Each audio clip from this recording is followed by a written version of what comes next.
Jennifer heart ಮತ್ತು Sara heart ಅನ್ನೋ ಎರಡು ಮಹಿಳೆಯರು ಸೌತ್ ಡಕೋಟಾಲಿ ಇರ್ತಾರೆ. ಇಬ್ಬರು 1979 ನಲ್ಲಿ ಜನಿಸಿದ್ದು. ಜೆನಿಫರ್ ಹೂರಾನ್ನಲ್ಲಿ ಮತ್ತು ಸಾರಾ ಬಿಗ್ ಸ್ಟೋನ್ ಸಿಟಿಯಲ್ಲಿ ಜನಿಸಿರ್ತಾರೆ. ಇವರದ್ದು ಎಲ್ಲ ತರಾನೇ ಜೀವನ, ಒಂದು ಚಿಕ್ಕ ಮತ್ತು ಶಾಂತವಾಗಿರೋ ಹಳ್ಳಿ ಮತ್ತು ಇಬ್ಬರು ಫ್ಯಾಮಿಲಿಯಲ್ಲಿ ಫಸ್ಟ್ ಬಾರ್ನ್ ಬೇಬೀಸ್. ಇಬ್ಬರಿಗೂ ಕಾಲೇಜಲ್ಲಿ ಇರುವಾಗ ಲವ್ ಸ್ಟಾರ್ಟ್ ಆಗುತ್ತೆ. ಜೆನಿಫರ್ ಹಾರ್ಟ್ ಮತ್ತು ಸಾರಾ ಹಾರ್ಟ್ ಗ್ರಾಜುಯೇಷನ್ ಕಂಪ್ಲೀಟ್ ಮಾಡ್ತಾರೆ. ಸಾರಾ ಮತ್ತು ಟೀಚರ್ಸ್ ಆಗ್ತಾರೆ. ಬಟ್ ಸಾರಾ ಮತ್ತು ಜೆನಿಫರ್ ಇಬ್ಬರು ಲೆಸ್ಬಿಯನ್ಸ್ ಆಗಿರೋದ್ರಿಂದ ಅವರ ರಿಲೇಶನ್ಶಿಪ್ಗೆ ತುಂಬಾ ಡಿಫಿಕಲ್ಟೀಸ್ ಫೇಸ್ ಆಗುತ್ತೆ. ಒಂದಷ್ಟು ವರ್ಷ ಆದ್ಮೇಲೆ ಕಪಲ್ ಒಂದು ಲೈಫ್ ಚೇಂಜಿಂಗ್ ಡಿಸಿಷನ್ ತಗೊಳ್ತಾರೆ. ಅದು ಮಗುವನ್ನು ದತ್ತು ತಗೊಳ್ಳೋದು. ಒಂದಲ್ಲ ಎರಡಲ್ಲ 6 ಮಕ್ಕಳು.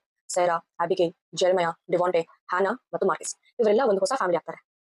ಮೊದಲು ಈ ಫ್ಯಾಮಿಲಿ ಒಂದು ಪರ್ಫೆಕ್ಟ್ ಫ್ಯಾಮಿಲಿ ತರ ಕಾಣಿಸ್ತಾ ಇತ್ತು. Pictures, smiles and trips. But behind the scenes ಇದೆಲ್ಲ ಒಂದು ಸುಳ್ಳು. ಈ ಸುಳ್ಳು ಎಷ್ಟು ಭಯಾನಕವಾಗಿತ್ತು ಅನ್ನೋದು ಇಮ್ಯಾಜಿನೇಷನ್ಗೂ ಕಷ್ಟ.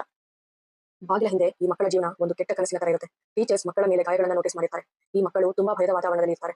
2010ರಲ್ಲಿ ಅಬಿಗೈಲ್ ಒಂದು ಹಾರಿಫೈಯಿಂಗ್ ಡೀಟೇಲ್ನ ಬಿಟ್ಕೊಡ್ತಾಳೆ. ಈ ಕಪಲ್ ಮಕ್ಕಳಿಗೆ ಊಟ ಕೊಡ್ತಾ ಇರಲ್ಲ. ಬಿಲ್ಟಿಂದ ಹೊಡೆಯೋದು, ಕೋಲ್ಡ್ ವಾಟರ್ ಅಲ್ಲಿ ಮಕ್ಕಳನ್ನು ಮುಳುಗಿಸೋದು. ಇಷ್ಟೇ ಅಲ್ಲ ಅಂತ ಮಕ್ಕಳನ್ನು ಸ್ಕೂಲಿಂದ ಬಿಡಿಸಿ ಹೋಮ್ ಸ್ಕೂಲ್ಗೆ ಇಡ್ತಾರೆ. ಎಲ್ಲದರಿಂದ ದೂರ ಇರ್ತಾರೆ. ಮಕ್ಕಳ ಜೀವನ ಬಹಳ ಚಿಕ್ಕವಾಗ್ತಾ ಬರುತ್ತೆ. ಆದರೆ 2013ನ ದಿನಗಳು ತುಂಬಾ ಕಷ್ಟವಾಗಿತ್ತು. ಒಂದು ರಾತ್ರಿ ಹ್ಯಾನಾ ಅವಳ ಬೆಡ್ರೂಮ್ ವಿಂಡೋ ಇಂದ ಜಂಪ್ ಮಾಡಿ ಪಕ್ಕದ ಮನೆಯಲ್ಲಿದ್ದ ಡೆಕಾಬ್ ಫ್ಯಾಮಿಲಿ ಡೋರ್ನ ತಟ್ಟಿ ಹೇಳ್ತಾಳೆ, ಪ್ಲೀಸ್ ನನ್ನ ವಾಪಸ್ ಕಳಿಸಬೇಡಿ, ಅವರು ಕೆಟ್ಟವರು, ತುಂಬಾ ಹೊಡಿತಾರೆ. ಇಷ್ಟು ಮಕ್ಕಳಲ್ಲಿ ಡೆವಾಂಟೆ ಒಂದು ಪ್ರೊಟೆಸ್ಟ್ನ ಟೈಮಲ್ಲಿ ಒಂದು ಪೊಲೀಸ್ ತಗೊಂಡು ತುಂಬಾ ಫೇಮಸ್ ಆಗಿರ್ತಾನೆ. ಅವನು ಸಹ ಈ ತರ ಡೆಕಾಲ್ ಫ್ಯಾಮಿಲಿಗೆ ಹೇಳ್ತಾನೆ, ಸಾರಾ ಮತ್ತು ಹ್ಯಾನಾ ನಮಗೆ ತುಂಬಾ ಹೊಡಿತಾರೆ. ಆದ್ರೆ ಮುಂದೆ ಏನಾಗುತ್ತೆ? ದುರಂತ ನಡೆಯೋಕೆ ಮುಂಚೆ ಅಥಾರಿಟೀಸ್ ಮತ್ತು ಸೋಷಿಯಲ್ ವರ್ಕರ್ಸ್ ಹಾರ್ಟ್ ಫ್ಯಾಮಿಲಿನ ವಿಸಿಟ್ ಮಾಡಿರ್ತಾರೆ. ಆದ್ರೆ ಸಾರಾ ಮತ್ತು ಹ್ಯಾನಾ ಈ ಮಕ್ಕಳು ಸುಮ್ಮನೆ ನಾಟಕ ಮಾಡ್ತಾ ಇದ್ದಾರೆ, ಇದೆಲ್ಲ ಒಂದು ಮಿಸ್ಅಂಡರ್ಸ್ಟ್ಯಾಂಡಿಂಗ್ ಅಷ್ಟೇ ಅಂತ ಹೇಳಿ ಎಲ್ಲರನ್ನು ಕನ್ವಿನ್ಸ್ ಮಾಡಿರ್ತಾರೆ.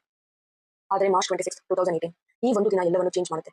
ಜೆನಿಫರ್ ಅವಳ ಫ್ಯಾಮಿಲಿನ ಒಂದು ಎಸುವಿನಲ್ಲಿ ಕೂರಿಸಿಕೊಂಡು ಕ್ಯಾಲಿಫೋರ್ನಿಯಾದ ಒಂದು ಪ್ರಪಾತಕ್ಕೆ ಹಾರಿಸಿಬಿಡ್ತಾಳೆ. ಇದು ಆಕ್ಸಿಡೆಂಟ್ ಅಲ್ಲ, it was a murder suicide. 5 ಮಕ್ಕಳ ಬಾಡಿ ಕಾರ್ ಹತ್ತಿರ ಸಿಗುತ್ತೆ. ಆದ್ರೆ ಡಿವಾಂಟೆ ಬಾಡಿ ಸಿಕ್ಕೇ ಇಲ್ಲ.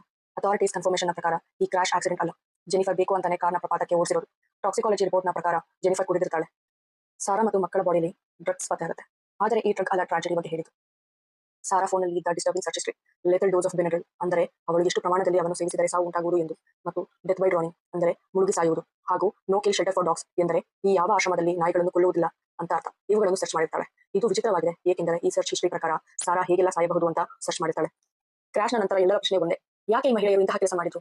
ಆ ಮಕ್ಕಳು ಯಾಕೆ ಮೊದಲೇ ಅಷ್ಟು ಕಷ್ಟ ಕೊಟ್ಟಿದ್ರು, ಮತ್ತೆ ಯಾಕೆ ಹೀಗೆ ಮಾಡಿದ್ರು? ಡಿವಾಂಟೆ ಒಂದು ಟೈಮಲ್ಲಿ ಎಲ್ಲರ ಹೃದಯ ಕರಗೋ ಹಾಗೆ ಮಾಡಿದ್ದ, ಆದರೆ ಅವನ ಬಾಡಿ ಯಾಕೆ ಇನ್ನೂ ಸಿಕ್ಕಿಲ್ಲ? ಹೀಗೆ ಬಹಳಷ್ಟು ಕ್ವೆಶನ್ಸ್. ಆದರೆ ಇದು ಯಾವುದಕ್ಕೂ ಆನ್ಸರ್ಸ್ ಇಲ್ಲ, ಯಾಕಂದ್ರೆ ಕೆಲವೊಂದು ಕ್ವೆಶನ್ಸ್ಗೆ ಯಾವತ್ತೂ ಆನ್ಸರ್ ಸಿಗಲ್ಲ.